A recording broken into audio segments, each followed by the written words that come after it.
And thank you so much, Koya. Thank you for joining the Feminist Lens. Today, we are going to have a very important conversation about why women are not their own enemies. So there's this narrative about, oh, women supporting women is a sham, it doesn't exist, women are women's enemies, and all of that. Today, we are going to dismantle that idea that women are women enemies. Right. Okay. Yeah. So, So hi everyone. My name is Koya Nkrumah. I am an author, a corporate person, and I live in the UK. But if per my last name, I'm originally Ghanaian. So I definitely am African, West African to be precise, and Ghanaian. So thank you very much, Feminist Lens, for reaching out. Is it okay to call you Blessing? Because I feel like calling you your channel's name is a bit different for me. So my I name would is Onyinye. Onyinye, Onyinye. If Onyinye. you have Okay. difficulty calling that, you can call Oh Blossom. no, Onyinye is fine. I think I Okay. can say Onyinye, so that's fine. So That's yeah, fine. thank you so much, Onyinye, and thank you so much for your patience today. I totally got the times mixed up, so again, my complete apologies. I totally understand women have to juggle so many things, so I understand there's a child in the house. That's absolutely fine. I can definitely accommodate that. Women are not their own enemies, okay? The reason why we think that is because it has systemic roots. And the idea that women hate each other is very patriarchal, is steeped in patriarchy. So if if you can remember times where you have been in situations where you needed people to rally around you, since time immemorial, it's always been other women. Okay, so in my culture, so I am an Akan, and in the Akan culture, previously, before it all stopped recently, when a girl hit puberty, it was always an older woman that sat her down and spoke to her. So the community is always gelled and formed by women. And women were the ones that carried the practices, the traditions, they passed it on from mother to child, from aunt to niece, from queen mother to women in the community, and they came together to mobilize. Unfortunately, in societies, especially like ours, where polygamy is allowed, if a man doesn't set sort of like a form of competition for women to compete against each other, it doesn't really benefit him to get the women that he wants. Okay, so say if he wants me, but then later wants you, because he doesn't want me to fight with him, he will set it up as a competition. So I end up fighting you. That absolves him of any accountability and responsibility for the chaos that he is causing. So case in point, I was saying, if you ever are in a situation and you need support, it's always your girlfriends. It's why you probably have the Ashobi culture in your culture. It's the same reason why in my culture, when we're going for funerals, when we're going for marriages, it's always your girlfriends. But unfortunately, in the same tone, you are also told after the marriage that your girlfriends can snatch your man. So then you stop being friends with them. And when the marriage ends, most women find themselves alone. Or when the man chooses another woman, they find themselves alone because they've been wasting their time on stuff that wasn't necessary. Having said that, yes, women are also human. So sometimes we may not gel with other women, and it's fine. And sometimes we may want the same thing as the other woman, so we are in competition to get the same thing. It's absolutely fine because men do it too. It doesn't mean that we are our own enemies. It means we have our own goals, we have our own personalities. We cannot all be the same, and we may clash, and it's fine. And that's a very great point because it brings me to human nature of jealousy, of wanting what other people have, which is not unique to women. It is a human trait. Which so when women feel, oh, my friend is jealous of me, it's not necessarily because it is that trait of jealousy is isolated to women. Men are also jealous. It is a Exactly. human thing. So it is in human nature to have those jealousy or wanting what you have. Exactly. Yeah. Yes, that's entirely true. And also, I think sometimes because women are very vocal, we don't get our ability to share how we're feeling, or our feelings doesn't get suppressed. We talk a lot. So if I don't like, say, if I don't like you, I'm more than happy to tell a friend I don't like her. So we get to hear a lot about how women are feeling, whereas men don't normally do that. So that's where the comparison comes from, that women don't like other women. But if you look closely in it, any woman that doesn't like other women according to society always has a group of girlfriends. So how can they not like women and still have a group of girlfriends? It's not possible. So I would like to explore um women who have been hurt by other women, who Yeah. have valid points to say that a woman has hurt me and this is how I felt when a woman did this to me. I would like us to explore those conversations and have honest conversations around those problems. Like, for example, how do we address pick me women who put down other women so that they can look good in the eyes of men? So women who women who have encountered pick me women who have these experiences where another woman have put her down just to look good in the eyes of men. What do we tell women who have these experiences? Okay.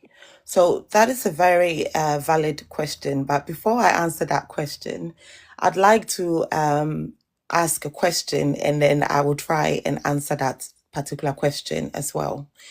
Why is it that women go after the other woman when their man chooses to step outside of their relationship? I think once women have an answer to that particular question, it removes a lot of the mistrust we have with other women. So, can women be hurt by other women? Of course. Again, it comes back to the aspect of being human. Okay, so we could be, I think so I'm going to use a personal experience to talk about this particular issue. So I had a friend who wanted to start a certain business. Okay, they wanted to go into this particular profession. And the more they talked about it, I asked questions and everything. I thought, yeah, that could be something that I could do as well. They were aware that it was something I could do as well. So I would definitely explore it. But when I went and did it and finished in the time I did, she wasn't happy. And of course, that brought a bit of friction in the relationship. And we had to go our separate ways in order for us to have healthy lifestyles. It doesn't mean that she's my enemy. It means in that moment, we have conflicting issues that we weren't able to resolve. So we went our separate ways. Now, if you are in a relationship with somebody and you have decided to commit to that person and that person has decided to commit to you, if one of you steps out of that relationship, it is not the fault, in my opinion, of the other person who has been approached by the person in a relationship. So say I am in a relationship with someone called Jones. Jones decided to approach Onyinye, and Onyinye agreed to, move with Jones. My problem shouldn't be with Onyinye. What Jones is trying to do is have his cake and eat it, while setting me and Onyinye against each other, whilst he sits back, relax, we fight each other, but still give him the benefits of the relationships. Now, why women feel men can be snatched? If men buy into that idea, I feel they are insulting themselves. Because if you tell me you can be snatched while you are in a healthy relationship, what you're telling me is that you don't have the agency to see the good things in your life and commit to it. So let me give another example. If I work for an organization that deals very well with me, they give me great benefits, it's a great working environment. I don't have any issues. They give me opportunities to grow, to be the best that I could be. If I decide to take the information and the benefits or the trading secrets of that particular organization and give it to another organization that is not necessarily giving me anything or is no commitment to me, who is at fault here? It's not the other organization. It is me. I am the problem. I think the problem that women have, and we see it all the time, I believe Regina Daniels had an episode recently, and we are very quick to forgive the male people in that particular situation while vilifying her and whatever situations she may have ongoing in her life. So instead of approaching the matter holistically, and I find that that happens a lot with women when women find themselves, whether in a relationship, whether platonic, whether, romantic, the moment the woman steps out of character, so not being a good woman, not being quiet, not being docile, not allowing herself to endure. And remember, going through difficulties is not a sign of being a good woman. Then at that moment, people rally around the man to vilify the woman. What that does, Onyinye, unfortunately, is it gives many women comfort that if their men step out, instead of addressing the issue, because when men step out, women internalize it. Instead of asking the man why he did what he did, we start asking ourselves, what is wrong with me? What am I lacking? Why is he stepping out? So we tend to internalize it. And how best can we try to address that internalized critic that lives inside is to confer it onto someone that is similar to you. So we start blaming the other woman because it is easier to blame another woman and make her feel guilty because society accepts that instead of addressing a man who is not faithful. That is where the issue is. I have a question regarding that. So let's assume, for example, that the lady in question who this man cheated with is your friend. Yeah. Does the lady not owe you some level of commitment as a friend to reject the man, even if he is the one who made advances on her? Does she not owe you that as a friend, as a girl's to say no to the man and keep her own? I know the man is committed to you, but the lady is also committed to you as a friend. Yes. How do we reconcile that situation? Yeah, so those dynamics are always very difficult to navigate because, again, you are absolutely right.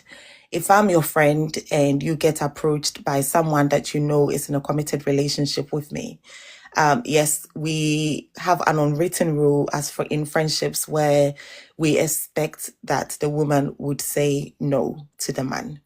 And if I'm going to talk about ethical behaviors and stuff, then yes, it falls on both parties to know that what they're doing is wrong, and it will definitely hurt me, the friend and partner, and they should be thinking about my well-being. However, especially in our communities where having a man, being in a relationship, being chosen is almost like, the gateway to heaven, most women lose that loyalty to their friends. And also, let's remember that when men go to approach women outside of their relationships, they go playing the victim.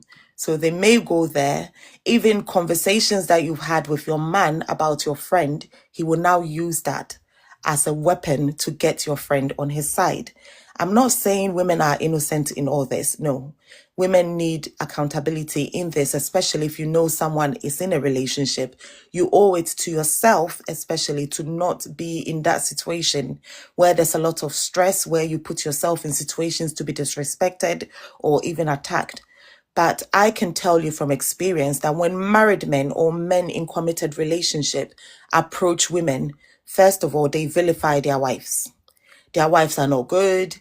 They are not neat. they're dirty, they don't keep themselves, they talk back, they're not respectful. Every excuse you can find in the book is given to the other woman. She cannot cook, she doesn't know how to keep a home, she can't keep the children. My life is miserable, I'm not eating well, this is why I look like this, I've been ill, she's a witch, she is this, my pastor said I shouldn't have married her, my mom doesn't like her, and I'm going to leave her for you. We come from societies where if a woman is not married, she is almost disrespected in every situation. And I can say that because I've never been married and I do not want to. But then the situations and disrespect that I face, I constantly have to stand up for myself in every situation. So women are pressured to pick situations that they know will not benefit them anyway. And also, we hear men all the time on this app, polygamy is allowed. So if polygamy is allowed and she's been approached by a man, she's simply following tradition. Simply following tradition. What do you want her to do? She can be a second wife because polygamy is allowed. And unfortunately, most pick-me women, I don't like using that term, but I'll go with it. Pick-me women also come onto this app and tell men that, yeah, men are polygamous by nature. So if he steps out and approaches your new sister wife, what's wrong with that? If you believe men are polygamous by nature, you know, we set ourselves up for these situations, and yeah, it's ridiculous. But we can't keep blaming women for things that we have normalized.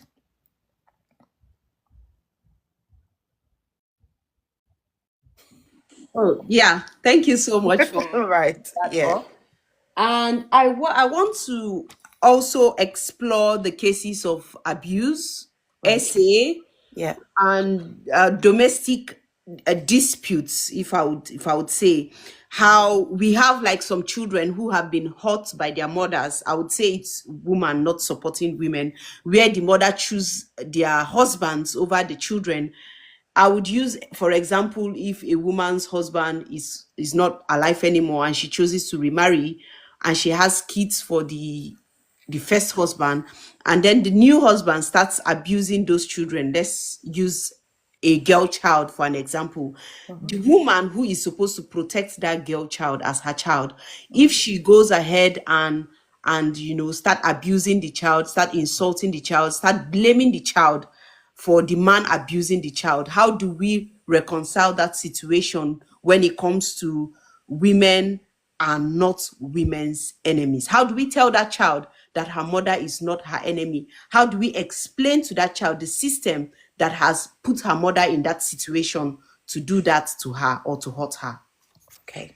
So I'm really glad you used the word the system that has put the mother in that situation. It's a very tricky situation. So not too long ago, I'm part of a sisterhood called the Sisters Stand in Solidarity. And one of the sisters was having a live, and a woman came on and she was struggling to put into words that her daughter had been raped by her new husband, who is not the girl's father. She circumvented the issue. She went round in circles. She just couldn't put the words to it. But gently, after probing, she finally put the words to it. Her daughter was sexually assaulted by this man. Now, what happens for a woman to be in that situation? It stems from our own cultures, our own tradition, and their own systems, where you are even told that your husband is your first child. So if your husband is your first child and the most important person in your life, it means everything you do is for the benefit of that person, even if they are hurting you. So you will find a woman who is being battered, who is being almost unalived in a relationship. And if you try to tell her to leave that relationship or to report the abuse to the authorities, she feels you're trying to remove her from something sacred. And I'll come to religion as well. Religion teaches women to suffer for love. Nobody needs to suffer for love. Women need to understand that they are complete and enough in their own self, and they do not need the love of a man to make them complete. because of these systemic issues that are in place, and these traditions and these things that are in place, many women decide to be on the side of the abuser or the criminal, let me use the right word for them, when their children, their family members, and themselves are being abused by a terrible man. Okay, so case in point, when this person was talking about the situation that happened, she knew the child had been assaulted. She coerced the child to lie to the police so the case could be dismissed. She continued to entertain this man in her home. And later, what she did is the man left and went to live in another country. And I believe it was because he could no longer find work because of what he'd done to the girl. And she was sending him money from Europe to Africa to sustain his lifestyle. Now, why do you think that is? It's because she feels ashamed of what happened.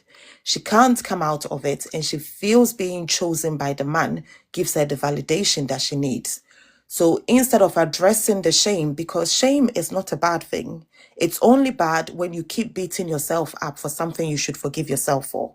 So instead of forgiving herself for what happened, she is constantly bashing herself and still keeping the man around because it makes her feel good that she's been accepted. So if she feels bad a little bit for the child, she feels a bit good about being chosen, and there's a fine balance. But instead of kicking the man out and feeling bad and mending the relationship with her daughter so that in 5 years she can feel good about herself, she chooses a temporary comfort over a long-term discomfort and finding healing. That is where most of the problem comes from. A lot of us have not been taught how to sit in discomfort with the choices that we make. Choosing a partner into your home without vetting them and making sure they are safe for your children. And women, let me be very honest with you. Your children are your priority. Their safety is your priority.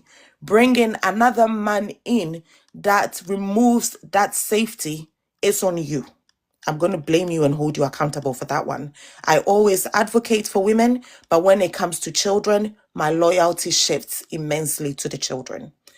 If you bring a man into your home, yes, he may lie. You may not know who he truly is.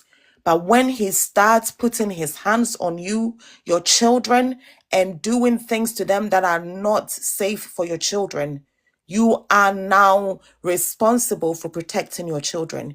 If you think it is not natural, look at the way elephants behave when other predators or another male comes close to the baby elephant. The women rally around the elephant and kick the male out. So if you are not moving in your natural instinct as a biological woman, then we need to have a talk. We need to go to therapy. We need to change some of those things because it is not right. And statistics show that most times a girl that is assaulted, a woman that is assaulted in their home is normally by a partner who is not the parent of the children. Now let's move to prostitution Okay. and trafficking and all of those things. When we look at trafficking and prostitution, most times the leaders of those prostitution rings and the people trafficking those children are often women. How do we address women harming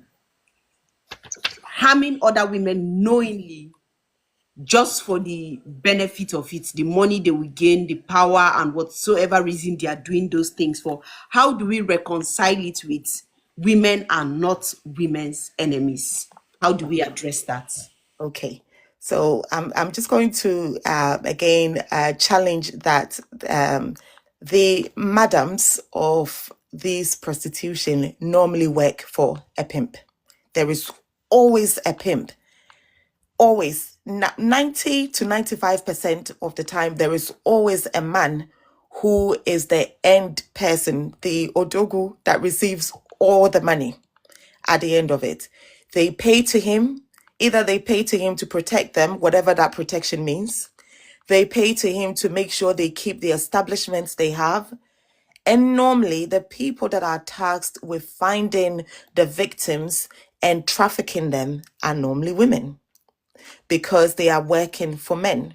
So men know that women trust other women. So say if someone employs me and I meet you, Onyinye, on the street, and I watch you and I befriend you and I decide, yes, you'll be a good candidate because I've listened to your story, you've opened up to me, we've formed a bond, you don't have a family and stuff. When I go back to the man and tell him that, then he can send the hench boys to go and pick that person and traffic them. Most times, I, the person that instigated that relationship, I'm also someone that used to be trafficked.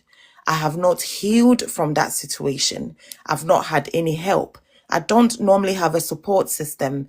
And that man who employs me gives me money, shelter, and protection, whatever that means. So I feel a sense of loyalty to him. In most cases, too, these women are sometimes substance abuse victims, and the men are normally the people that produce the substance that they need for them. So at the end of all that chain, it's always a woman at the end of that particular, toxic chain. Now, how do we change it?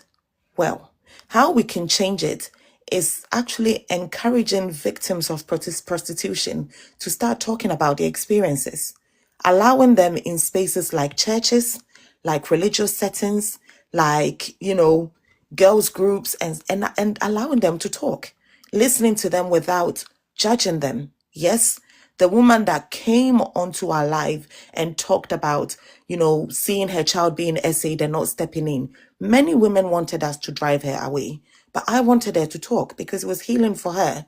But it also gave us a chance to see the dynamics in relationships and how best we can support women. I get it. Sometimes women frustrate some of us and we really want to tell them off. But as I'm growing older, as I'm hearing stories, as I broaden my own mind and education, I believe when people are given safe spaces to talk about their challenges and the things they've been through, we get to learn from it, but they get to hear for the first time how messed up the things they've been involved are, and it starts the healing process. So yes, it is not okay that there are women in that situation. But I promise you, if you ever get a chance to sit with them and talk to them, most times their hands were tied, they didn't have a choice. And even if they had a choice, it's the life they'd always known. They didn't know any better. Thank you very much. Thank you so much. I need you to speak on like a perspective as to why women are not women's enemies. But I also need you to speak to women who have been hurt by women. I also need you to speak to women who have been hurt by women. They need to understand that they need to extend grace to those women, that those women do not know any better, and how they should deal with that hurt, with that pain, how they should process that pain, and how, regardless of that pain, they should understand that women are still not women's enemies. Is there a way to draw like an intersection between those two, addressing the women who are hurt and also enforcing that women are not women's enemies? Okay, before I address that, I think I just saw a question in there that said I didn't talk about prostitution as a choice.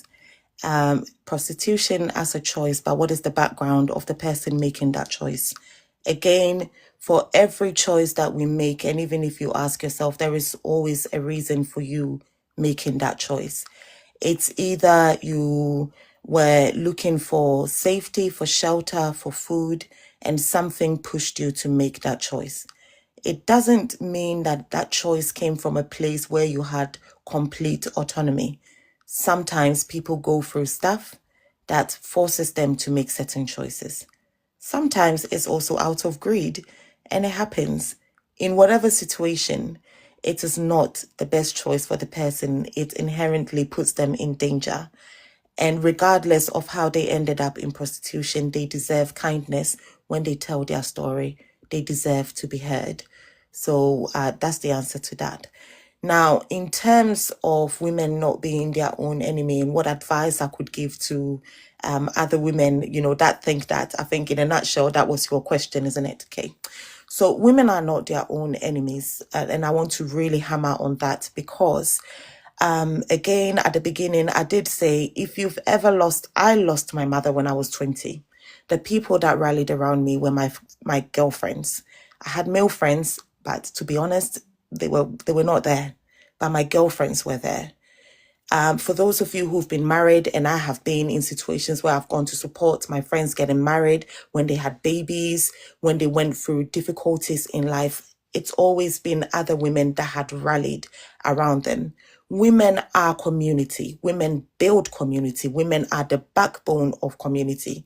The moment you get told that another woman is your enemy, you lose that support, you lose that community, you lose that connection, someone that understands the things that you go through. A man can never understand my PMS issues. A man can never understand my menopause issues when I go through it. A man can never understand childbirth and the complications that it comes with it. In the same way, I can never understand a man and whatever he goes through. But that is up to him and his brothers to form that bond. But I would like to bond with a woman on that aspect because I understand. The moment someone that is positioned to understand you becomes your enemy, you yourself have lost the ability to understand yourself because you are fighting with the mirror of your own self and you lose that aspect of understanding yourself.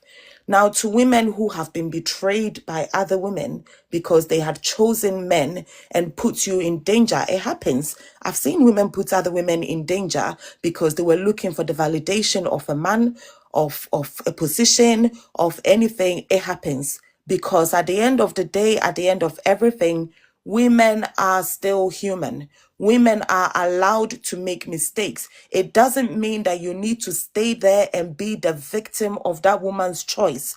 You can leave if you want to.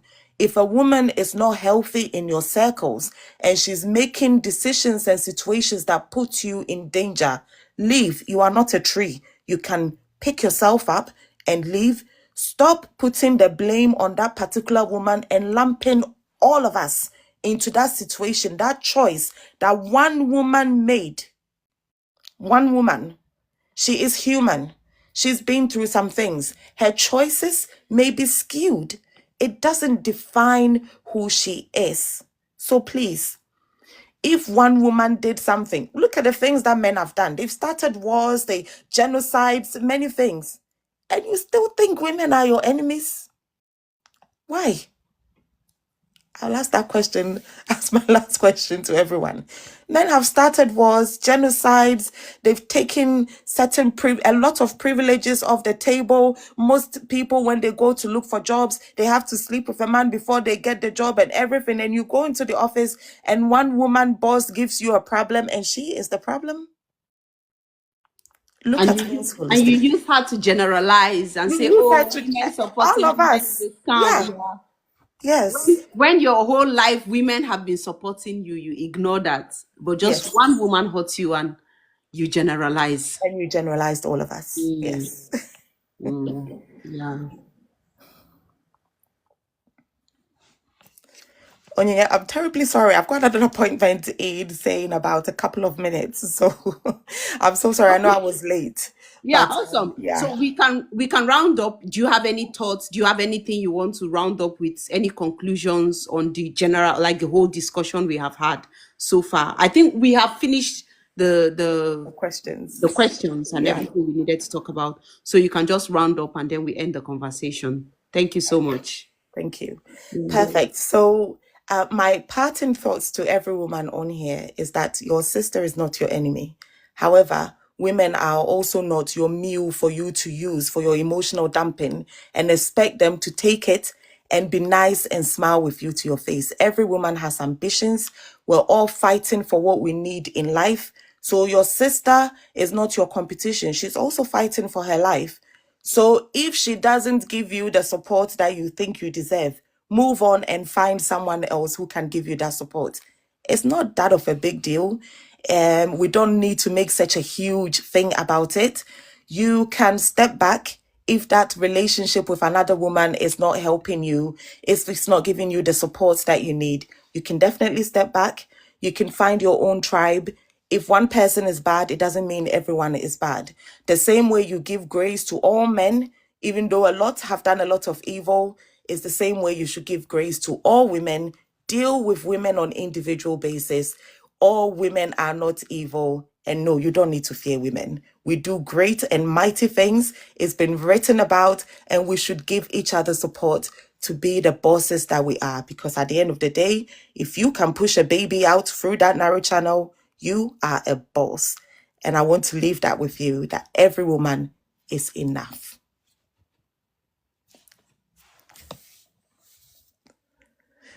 Oh, I'm so sorry, I can't hear you.